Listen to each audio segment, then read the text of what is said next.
గురించి చెప్తా. ఒలింపిక్స్ అనే గేమ్స్ ఇంపార్టెంట్. ఇది ఒలింపిక్స్ జరుగుతుంటాయి కదా, ఒలింపిక్స్ అనే గేమ్స్ జరుగుతాయి.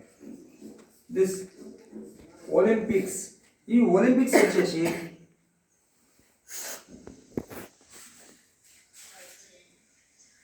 మనకు ఒలింపిక్స్ ఎప్పుడు స్టార్ట్ అయినాయంటే ancient Olympics dates from 776 BC నుంచి ఒలింపిక్స్ అనేది మనకు యాన్షియంట్ పూర్వం అంటే చాలా పాతగా అప్పుడు సెలబ్రేట్ చేసుకున్నారు. అది ఎప్పుడైతే ఇవి ఎప్పుడైనా కూడా సమ్మర్లో సెలబ్రేట్ చేసుకునేది. ఒలింపిక్స్ ఎప్పుడు సెలబ్రేట్ చేసేది? సమ్మర్లో సెలబ్రేట్ చేసేది. ఇంకా ఎట్ 4 ఇయర్ ఇంటర్వెల్స్, అంటే ఎవ్రీ 4 ఇయర్స్ కోసం ఒలింపిక్స్ జరిగేదా. ఎప్పటికి కూడా ఎవ్రీ 4 ఇయర్స్కి జరుగుతుంది. ఒలింపిక్స్ అనేది సమ్మర్లో జరుగుతుంటుంది, ఎవ్రీ 4 ఇయర్స్. నెక్స్ట్ ఇప్పుడు international sports week 1924 in Chamonix, France. అంటే ఇక్కడ ఒక ఇంటర్నేషనల్ స్పోర్ట్స్ వీక్ ఇన్ 1921లో IOC decided to stage international sports week. అంటే ఐఓసి అంటే ఇంటర్నేషనల్ ఒలింపిక్ కమిటీ. ఈ ఇంటర్నేషనల్ ఒలింపిక్ కమిటీ ఏం చేసిందంటే 1921లో ఒక ఇంటర్నేషనల్ స్పోర్ట్స్ వీక్ అనేది సెలబ్రేట్ చేసుకోవాలని చెప్పి అనుకున్నారు. ఎప్పుడు అంటే ఇంటర్నేషనల్ స్పోర్ట్స్ వీక్ 1924లో ఎక్కడ అంటే చామోనిక్స్ అనే సిటీ ఎక్కడుందంటే ఫ్రాన్స్లో ఉంది. ఆ ఫ్రాన్స్ లోపల సెలబ్రేట్ చేసుకోవాలండి. అక్కడ స్టేజ్ ఇంటర్నేషనల్ స్పోర్ట్స్ వీక్ అక్కడ జరుపుకోవాలనుకున్నాం. Next the event was successful that it was retroactively named the first Olympic winter games.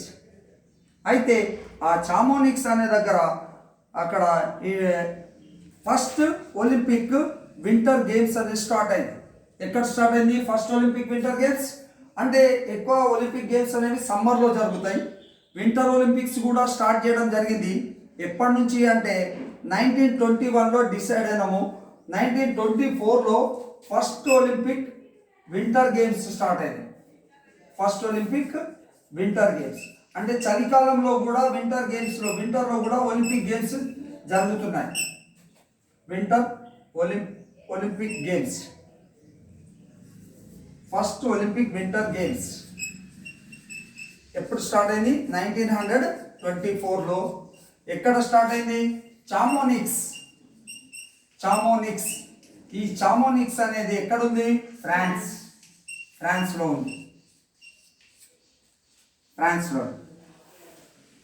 Next Olympic games Moto అంటే ఏంటంటే ఒక లక్ష్యం. ఒలింపిక్ గేమ్స్ ఏం చెప్తుందంటే సిటియస్, అల్టియస్, ఫోర్టియస్. ఒలింపిక్ గేమ్స్ మోటో అంటారు దీన్ని. మోటో లేదా మోటో. అయితే ఇక్కడ మోటో అంటారు జనరల్గా. సో రద్దు ఏమంటారు? మీరు రద్దు చేసిన తర్వాత ఒలింపిక్ గేమ్స్ మోటో అంటే ఏంటంటే సిటియస్. ఫస్ట్ ఏంటి? సిటియస్. నెక్స్ట్ సెకండ్ మోటో అనేది అల్టియస్.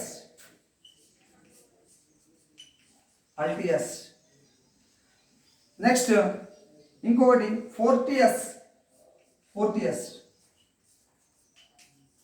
ఇవన్నీ ఏంటివి?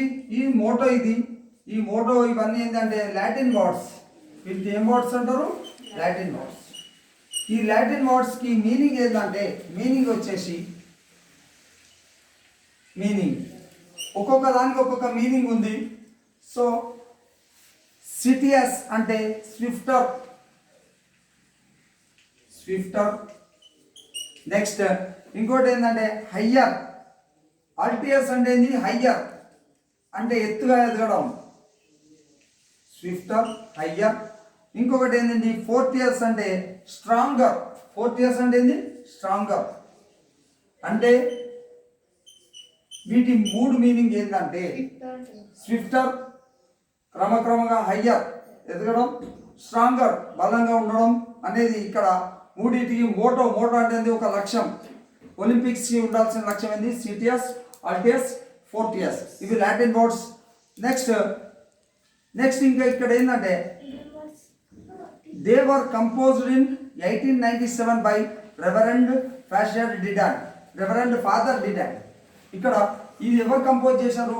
సిటిఎస్ అనేది ఇవన్నీ ఈ వర్డ్స్ని కంపోజ్ చేసిన వ్యక్తి కంపోజ్డ్ బై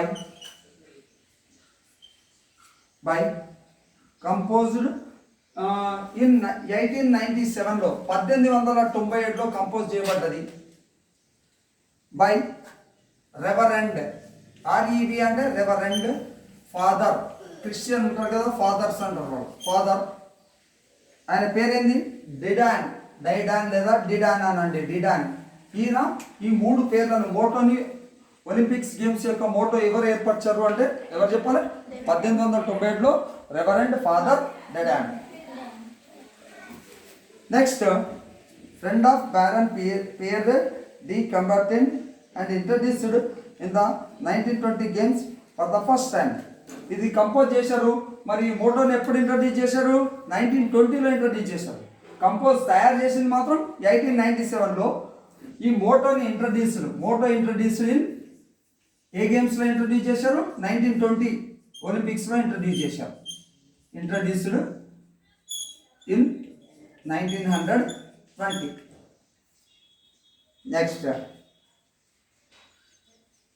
నెక్స్ట్ ఒలింపిక్స్కి వచ్చేసి ఎంబ్లం కూడా ఉంది. ఒలింపిక్స్ ఎంబ్లం చూశారు ఎప్పుడన్నా మీరు? పూర్తిగా నేను అది చేయగానే ఇట్లా రింగ్స్ ఉంటాయి, ఇట్లా వస్తాయి, రింగ్స్ వస్తాయి. ఎన్ని రింగ్స్ ఉంటాయి? 5 రింగ్స్ వస్తాయి. చూసారా మీరు? ఒలింపిక్స్ అనగానే మీకు పేపర్లు వస్తాయి. అప్పుడు ఒలింపిక్ గేమ్స్ వచ్చినప్పుడు ఇట్లా రింగ్స్ వస్తాయి. కలర్స్లో రింగ్స్ ఉంటాయి. అర్థం ఏమంటారు?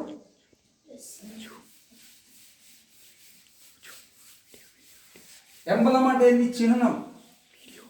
మనకి ఎట్లాగైతే సారనాథ్ చిహ్నము, తెలంగాణ ఇట్లాంటి చిహ్నాలు ఉన్నాయి కదా. భారతదేశ చిహ్నం ఏంటి? 3 లయన్స్ ఉంటాయి చిహ్నం. అట్లాగే ఎంబ్లం, ఒలింపిక్స్కి కూడా ఎంబ్లం ఉంది. ఎంబ్లం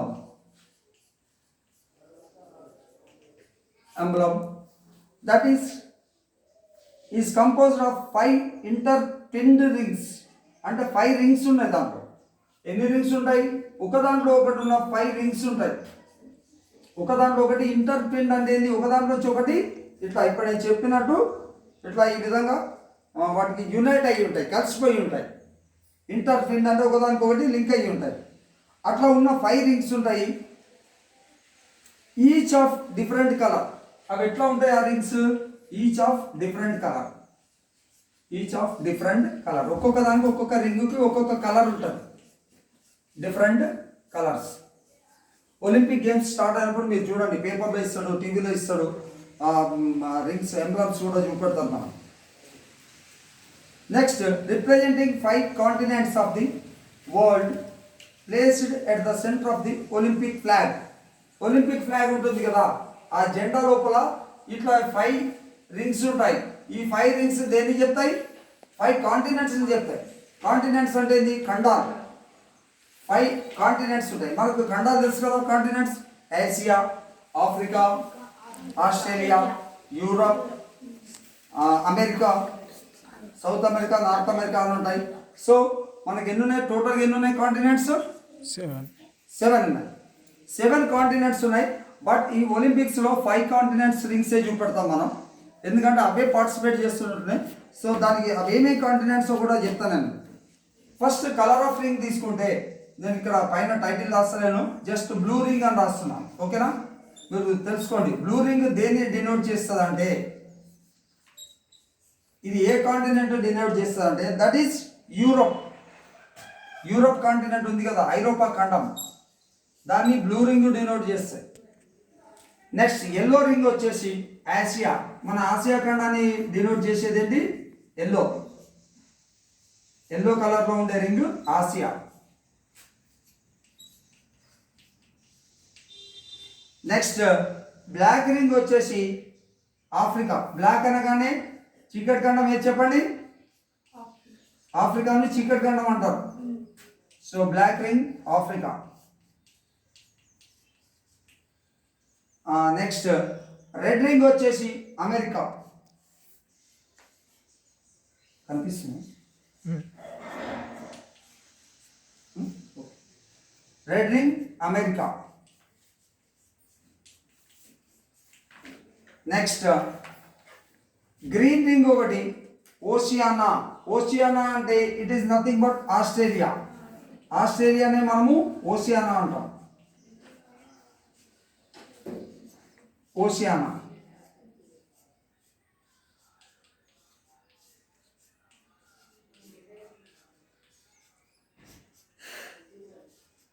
సో ఇప్పుడు 5 రింగ్స్ 5 కలర్స్ ఉంటాయి. 5 కలర్స్లో blue ring Europe continent. Red America.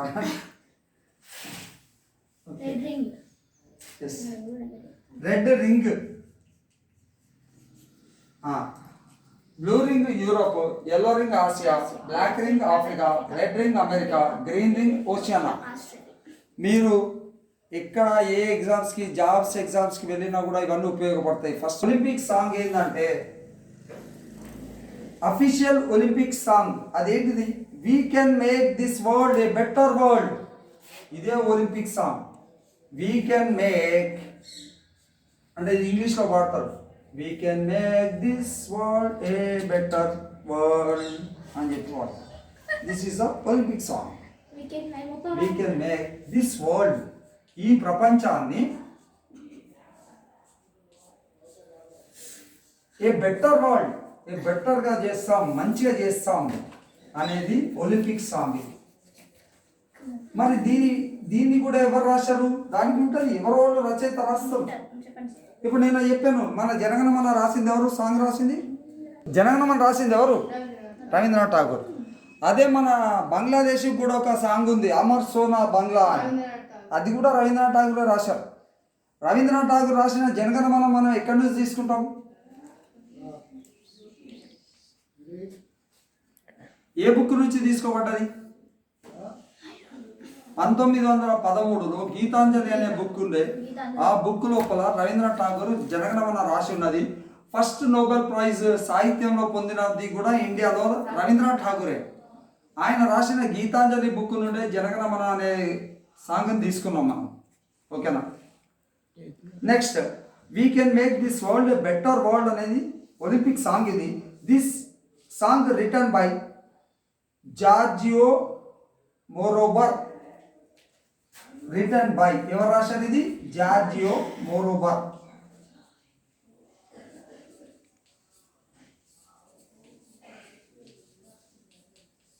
Giorgio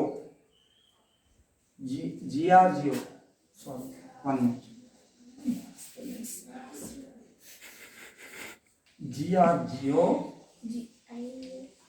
మోరోబర్, MOROBER. ఇది ఈయన పేరు, వ్యక్తి పేరు.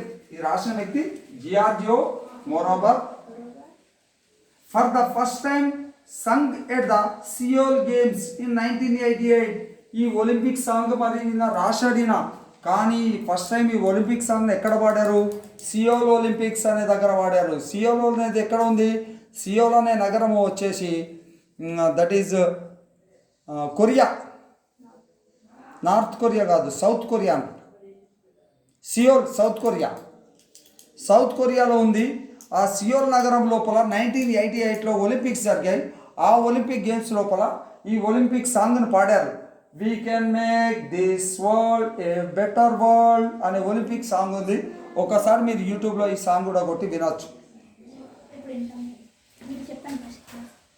సో దిస్ సంగ్ సంగ్ అనేది సాంగ్, సింగ్ శాంగ్ సంగ్ అంటే V1 V2 V3. Sing first form, sang అంటే second form, sung third form. This song was first time sung at the Seoul Olympics. Seoul దక్షిణ కొరియాలో ఉంది సియోల్ అనేది. ఈ సియోల్ ఒలింపిక్స్ లోపల ఈ సాంగ్ పాడవద్దు. సియోల్ గేమ్స్ అన్నది. సియోల్ గేమ్స్ అంటే సియోల్ గేమ్స్ రాసుకోండి. దానికి కూడా బ్రాకెట్లో ఇన్ 1988. ఎప్పుడు పాడారు ఇది? 1988లో పాడబడ్డది. ఎక్కడుంది సియోల్ అనేది? That is in south Korea. South కొరియాలో ఉంది.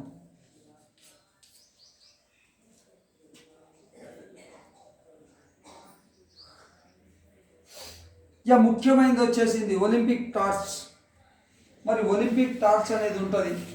మరి టార్చ్ ఎట్లా?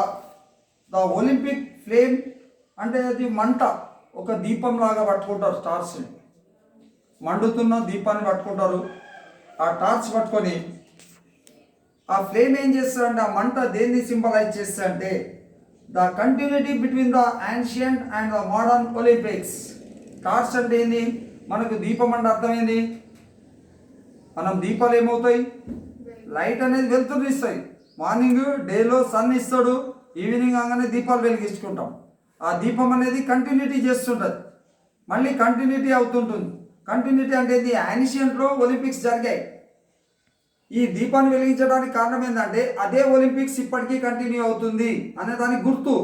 ఎప్పటికీ మంట వెలుగుతుంటే మంట మండుతుంది అంటే అర్థమైంది. ఆ మంట అనేది సింబలైజ్. ఆ ఫ్లేమ్ అనేది ఏం చెప్తుంది? పాతదానికి కొత్తదానికి, పాత ఒలింపిక్స్కి కొత్త ఒలింపిక్స్కి మధ్యలో మీడియేటర్గా. అంటే ఈ ఒలింపిక్స్ ఎప్పటికీ ఆగిపోలేదు, ఎప్పటికీ ఆగిపోలేదు అనే దానికి గుర్తుగా టార్చ్ అనేది ఉంటుంది. టార్చ్ సింబల్ ఎందుకు ఉంటుంది? పాత ఒలింపిక్స్, ఇప్పుడు నడిచే ఒలింపిక్స్ ఎప్పటికీ ఇట్లాగే కంటిన్యూ అవుతుంది. Continuity between the ancient and the modern Olympics. Modern అంటే ఏంటంటే యాన్షియంట్ పాత పూర్వ ఒలింపిక్స్కి, మోడర్న్ అంటే ఆధునిక ఒలింపిక్స్కి మధ్యలో కంటిన్యూటీ అంటే ఆ కనెక్షన్ తెగిపోకుండా టార్చ్ అనేది పెట్టారు. ఇవి జరుగుతున్నాయి. అట్లాగే the Olympic flame was lighted for the first time in 1928 at the Amsterdam stadium and since then the practice has been continued. ఈ ఒలింపిక్ టార్చ్ అనేది ఫస్ట్ ఎప్పుడు లైట్ చేశారంటే 1928 లోపల ఆమ్స్టర్డామ్ ఒలింపిక్స్ జరిగాయి. Amsterdam, I will tell you that you have to go through the map also. Amsterdam అనేది that is Europe అనుకుంటా. So Amsterdam olympics అనగానే మీకు ఒకటి దీంట్లో 2 క్వశ్చన్స్ గుర్తుండిపోతాయి. 1928 ఒలింపిక్స్ లోపల ఒలింపిక్ టార్చ్ అనేది ఫస్ట్ టైం వెలిగించారు, లైట్ చేశారు. లైట్ అంటే ఏంటి? లైటర్ అంటే ఏంటి? వెలిగించారు. అది వెలిగించబడ్డది. ఎక్కడ జరిగిన ఒలింపిక్స్ అవి? ఆమ్స్టర్డామ్ ఒలింపిక్స్ లోపల జరపబడ్డది. ఇప్పుడు మీరు 2 గుర్తుపెట్టుకోవచ్చు. ఫస్ట్ టైం 1928లో వెలిగించబడ్డది ఆమ్స్టర్డామ్ అన్నాం. అంటే 1928లో ఎక్కడ జరిగిందంటే కూడా ఆమ్స్టర్డామ్ గుర్తుండిపోతుంది. ఆమ్స్టర్డామ్ లోపల ఎప్పుడు జరిగిందంటే 1928. ఫస్ట్ టైం ఎప్పుడు వెలిగించబడ్డది అంటే 1928. ఎక్కడ వెలిగించబడ్డది? ఆమ్స్టర్డామ్. 4 క్వశ్చన్లు రిపీట్ అవుతాయి. సో ఇప్పుడు ఇక్కడ నెక్స్ట్ ఇంకా దీంట్లో and since then the practice has been continued. అప్పటి నుంచి ప్రాక్టీస్ అవుతూనే ఉంది, అంటే అది అప్పటి నుంచి అట్లా వెలిగిస్తూనే ఉన్నాం. The torch used to kindle the flame is first lit by the sun rays at the shrine of Zeus Greece. అంటే the torch used to kindle the flame first lit by. ఆ టార్చ్ మనం ఎప్పుడైతే first దాన్ని use చేద్దాం అనుకున్నామో ఆ ఫ్లేమ్ని first ఎట్లా యూజ్ చేశారు, ఎట్లా వెలిగించారట? సన్ రేస్ తోటి వెలిగించారు. ఫస్ట్ ఎప్పుడు 1928లో ఫస్ట్ సన్ రేస్ తోటి వెలిగించారు. Sun rays at the shrine of Zeus Greece లోపల. ష్రైన్ అంటే విగ్రహం, జ్యూస్ విగ్రహం ఉంటుంది కదా, గ్రీస్లో అది జ్యూస్ విగ్రహం ఉంటుంది. ఓ ష్రైన్ అంటారు దాన్ని. అయితే అక్కడ ష్రైన్ అంటే మందిరం కూడా వస్తుంది, టెంపుల్ అనుకుంటా, టెంపుల్ అది. సో అక్కడ ఏం చేస్తారంటే ఈ సూర్యుని యొక్క కిరణాల సహాయంతో ఆ గ్రీస్ లోపల టార్చ్ని ఫస్ట్ వెలిగించారు, సూర్యకిరణాలతో వెలిగించారు. తర్వాత it is then carried over land by a relay of runners to the site of the games and placed in bowl where it burns during the period of the games. అప్పుడు Greece లోపల వెలిగించి the torch use to kindle flame. అయితే first గ్రీస్లో sun rays తోటి వెలిగించారు. Zeus shine అంటే it is statue, విగ్రహమే shine అనేది. సో అక్కడ వెలిగించిన తర్వాత అక్కడ నుంచి ఆ కైండిల్ ఆ టార్చ్ ఏం చేస్తారు, అక్కడ నుంచి మూవ్ అవుతుంది. ఇక ఒక్కొక్కరు తీసుకొచ్చి ఇచ్చుకుంటారు. చూసారా మీరు ఎప్పుడైనా గేమ్స్? అట్లా మూవ్ అవుతుంటుంది. అది ఎక్కడ దాకా మూవ్ అయింది? Over land. అక్కడ ఆ ప్లేస్ నుంచి మూవ్ అవుతూ అది అందించుకుంటూ ఆ టార్చ్ ఆగిపోకుండా అది తీసుకొచ్చి ఎక్కడైతే during the period of Olympic games జరుగుతున్నాయో అక్కడికి, ఆ సైట్కి, ఆ గేమ్స్ జరిగే సైట్ దాకా తీసుకొచ్చబడ్డది. ఆ టార్చ్ అనేది తీసుకొచ్చబడ్డ తర్వాత placed in bowl where it burns during the period of games. అక్కడ ఒక బౌల్ పెట్టబడ్డది. ఆ బౌల్ లోపల ఈ ఒలింపిక్ టార్చ్ని వేశారు. వేసి ఆ బౌల్, అక్కడ ఒలింపిక్ గేమ్స్ జరిగే ప్రదేశంలో ఒక బౌల్ ఉంటుంది. ఆ బౌల్లో ఒలింపిక్ టార్చ్ వేసి దాన్ని మండిస్తుంటుంది అది. సో అక్కడ దాకా ఇది మూవ్ అవుతూ ఉంటుంది. అంటే అది మూవ్ అయ్యి అట్లా ఇచ్చేసుకుంటూ ఎక్కడైతే ఒలింపిక్స్ జరుగుతాయో అక్కడ దాకా ఇది ఆ బౌల్ లోపల ఈ మంట అనేది ఇది ఉంటుంది కదా, ఈ ఫ్లేమ్ దాంట్లో వేసి మండిచ్చారు. అంటే ఈ ఒలింపిక్ టార్చ్ అనేది ఆగిపోకుండా connectivity between ancient and modern ఒలింపిక్స్కి మధ్య లోపల ఉంది. నెక్స్ట్ ఇది ఒకటి చెప్తాను, పాయింట్ రాసుకోండి. The Olympic flame was lighted.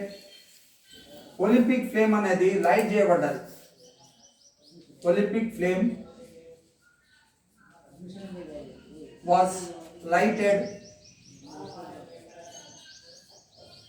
Olympic flame was lighted for the first time in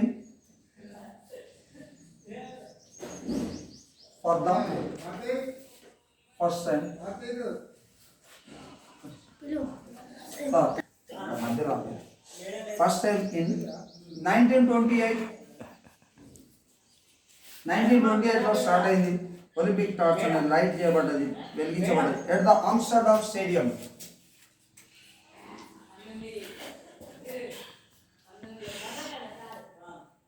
At the Amsterdam Stadium.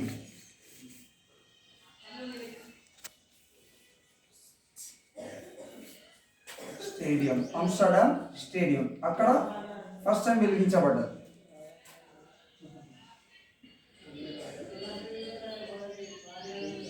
Okay, ఇది రాసుకోండి సరిపోతుంది ఈ పాయింట్.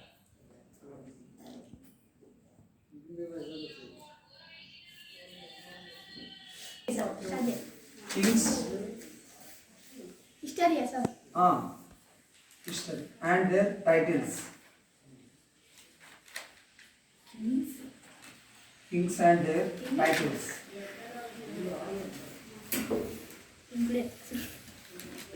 సో ఇక్కడ కింగ్ నేమ్ వస్తుంది, ఇట్ సైడ్ కింగ్ వచ్చేసి ఇది. నెక్స్ట్ ఇది వచ్చేసి టైటిల్. సో ఫస్ట్ కింగ్ ఒకలా తీసుకుందాం, that is Ashoka. Ashoka king ఉన్నాడు కదా, మౌర్య అశోకుడు. ఈయనకు వచ్చేసి టైటిల్స్ ఏమున్నాయంటే దేవానాం ప్రియ.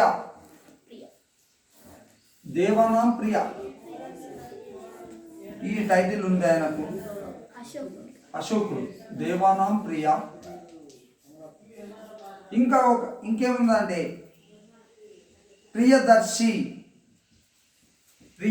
అనే టైటిల్ కూడా ఆయనకు ఉంది. ఇంకొక టైటిల్ ఏంటి? ప్రియదర్శి.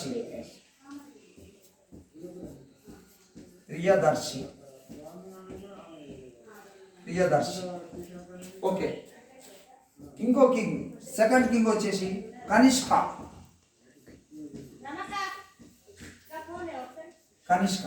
కనిష్కుని కాలంలో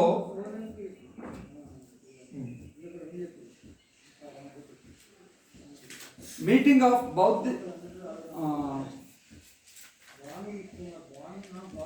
బుద్ధిస్ట్ మీటింగ్ ఎక్కడ జరిగింది?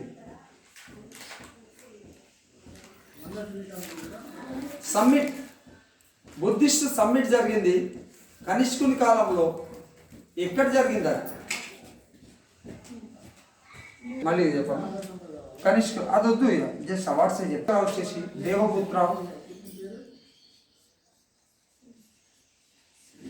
Devaputra, next Caesar,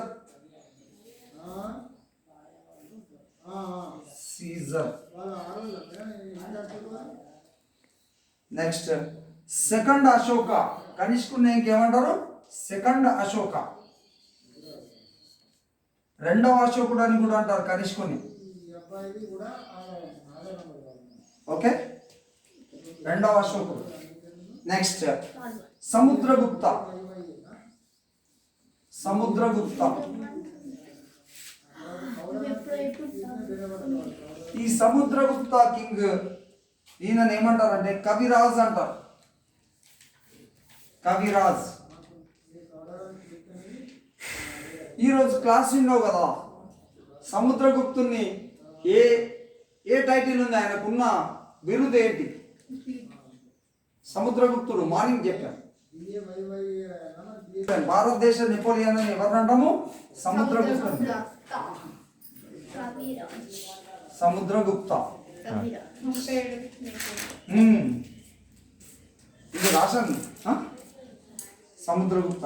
next Chandragupta 2. Chandragupta 2.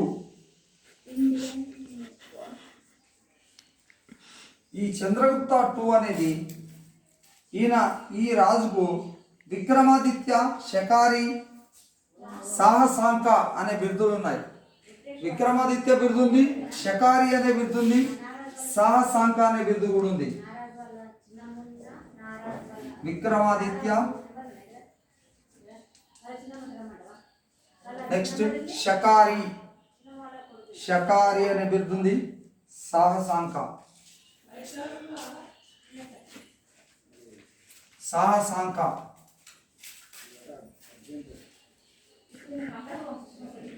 Okay. Chandragupta 2 రెండవ చంద్రగుప్తుడికి ఉన్న బిరుదు ఏంటంటే విక్రమాదిత్య, శకారి బిరుదు, సాహసాంక బిరుదు. Sahasanka. Next Gautamiputra Satakarni, the most important king in the Satavahanas. Gautamiputra Satakarni అనేది ఆయన ఉన్నాడు కదా, ఆ గౌతమిపుత్ర శాతకర్ణికి యొక్క బిరుదులు. గౌతమి పుత్ర శాతకర్ణి.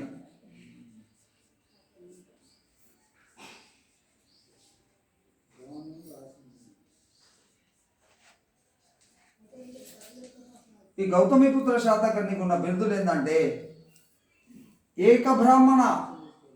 ఏకబ్రాహ్మణ నుండి త్రిసముద్ర తోయ పీత వాహన. అంటే త్రిసముద్ర తోయ పీత వాహన అంటే 3 సముద్రాలను దాటినవాడు. 3 సముద్రాలు దాటుడు అంటే ఆయన ఎన్నో రాజ్యాలను జయిస్తూ వెళ్ళాడు. ఓకేనా?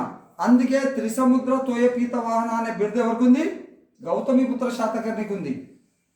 అట్లాగే గౌతమిపుత్ర శాతకర్ణిని ఏమనేవారు? ఏకబ్రాహ్మణ అనే బిరుదు కూడా ఉంది. ఆయన ఏ బిరుదు ఉంది? ఏకబ్రాహ్మణ. ఏకబ్రాహ్మణ.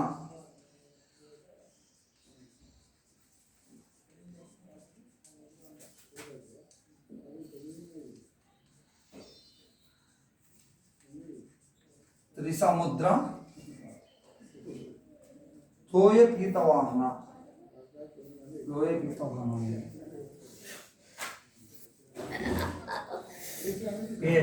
పేట వాహన.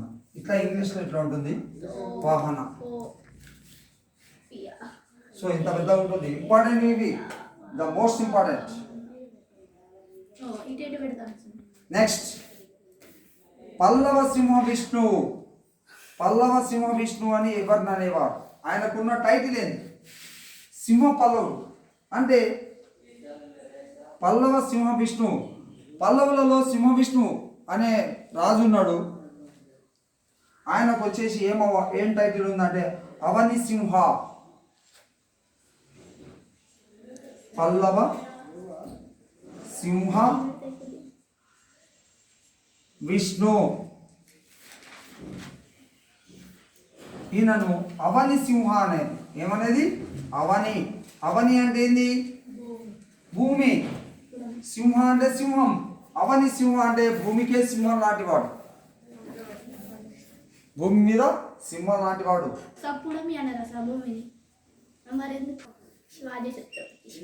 శివాజీకి ఏం పెడుతుంది? Chhatrapati. Chhatrapati Shivaji. Chhatrapati. Chhatrapati. Chhatrapati. Next Srikrishnadevaraya, the most Sri Krishnadevaraya.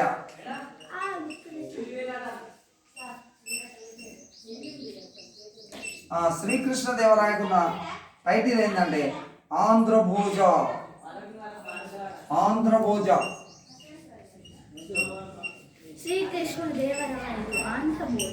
ఆంధ్రభోజుడు అంటారు. నెక్స్ట్ ఆయననే యవన రాజ్య స్థాపనాచార్య అంటారు. యవన రాజ్యము అంటే యవన రాజ్యం అంటారు. శ్రీకృష్ణదేవరాయ రాజ్యాన్ని యవన రాజ్యము, విజయనగరాన్ని యవన రాజ్య స్థాపనాచార్య. అంటే ఆయనకు ఉన్న టైటిల్ ఏంటంటే యవన రాజ్య స్థాపనాచార్య. ఆయన తెనాలి రామకృష్ణ. యవన రాజ్య, ఈయన రాజు. ఈ రాజు దగ్గర ఉండే కవులలో వికట కవి ఒకరు. శ్రీకృష్ణదేవరాయల దగ్గర ఉంది ఎవరు? అష్టదిగ్గజాలు. అష్టదిగ్గజాల్లో తెనాలి రామలింగడు కూడా ఒక కవి. ఆయనకున్న టైటిల్ ఏంటంటే వికట కవి. ఆయన రాసిన కావ్యం ఏంటి? తెనాలి రామలింగడు రాసిన కావ్యం ఏంటి? పాండురంగ మహత్యం. అదేనా? సరే, యవన రాజ్య, నేను తప్పు యవన రాజ్య స్థాపనాచార్య.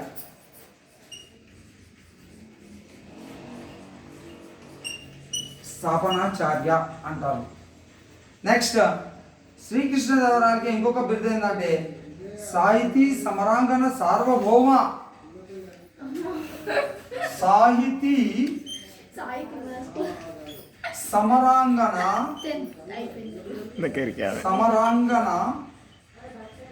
సార్వభౌమ.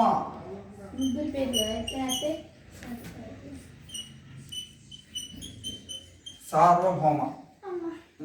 ఆంధ్రభోజ బిరుదుంది, యవన రాజ్య స్థాపనాచార్య బిరుదుంది, సాహితీ సమరాంగణ సార్వభౌమ అనే బిరుదు కూడా శ్రీకృష్ణదేవరాయలకు ఉంది. చాలా పెద్ద బిరుదులు, మీకు ఎగ్జామ్లో రావచ్చు. ఇట్లాంటి ఏ ఒక్కటి వచ్చినా కూడా కన్ఫ్యూజ్ కావద్దు, మీకు వస్తాయి టైటిల్. ఈ కింది వారిలో యవన రాజ్య స్థాపనాచార్య అనే టైటిల్ ఎవరికి ఉంది అనగానే శ్రీకృష్ణదేవరాయలు. అట్లా గుర్తు పెట్టుకోవాలండి. సాహితీ సమరాంగణ సార్వభౌమ అనే టైటిల్ ఎవరికి? శ్రీకృష్ణదేవరాయ. ఆంధ్రభోజ శ్రీకృష్ణదేవరాయ. ఛత్రపతి శివాజీ. నెక్స్ట్ ఔరంగజేబుకున్న బిరుదు ఆలంగిరి.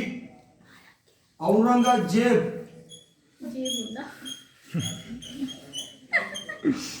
నేను ఒక క్వశ్చన్ చెప్పాను. ఔరంగజేబు చంపించిన సిక్కు గురువు ఎవరు? సాయంత్రం చెప్పాను. ఔరంగజేబు ఒక సిక్కు గురువును చంపించాడు. ఆయన పేరేంటి? తేజ్ బహదూర్. తేజ్ బహదూర్ అనే సిక్కు గురువును చంపించాడు ఔరంగజేబు. ఔరంగజేబుకున్న బిరుదు ఏంటంటే ఆలంగిర్. ఆలంగిర్. ఆలంగిర్. నెక్స్ట్ జహాంగీర్ యొక్క చిన్నప్పటి పేరేంటి? ఇవాళ మార్నింగ్ చెప్పాను. ఎందుకు బిరుదు ఇచ్చారు చెప్పండి? కొన్ని మనం గుర్తుపెట్టుకోవడానికి కూడా ఈజీగా ఉంటాయి. షాజహాన్ని వాస్తు కళా ప్రభు అని ఎందుకు అన్నారు? వాస్తు అంటే ఏం చెప్పండి? వాస్తు అంటే ఆర్కిటెక్చర్. అంటే ఇప్పుడు తాజ్ మహల్ ఇట్లాంటివి బాగా కట్టించాడు షాజహాన్, బాగా కట్టించాడు నిర్మాణాలు. అందుకే వాస్తు కళా ప్రభు అన్నాడు. షాజహాన్ ఏమన్నారు? వాస్తు కళా ప్రభు.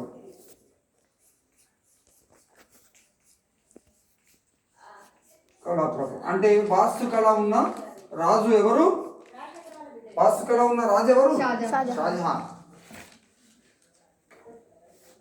కుతుబుద్దీన్ ఐబక్. కుతుబుద్దీన్ ఐబక్ అనే ఆయనకి ఏం పెడుతుంది? కుతుబుద్దీన్ ఐబక్. కుతుబుద్దీన్ ఐబక్ అనే ఆయనకు లాక్ బక్షి. లాక్ బక్ష్ అనే బిరుదు. లాక్ బక్ష్ అంటారు దీన్నే. లాక్ బక్ష్. లాక్ బక్ష్ అనే బిరుదు ఎవరికి ఉందంటే కుతుబుద్దీన్ ఐబక్ ఉంది. నెక్స్ట్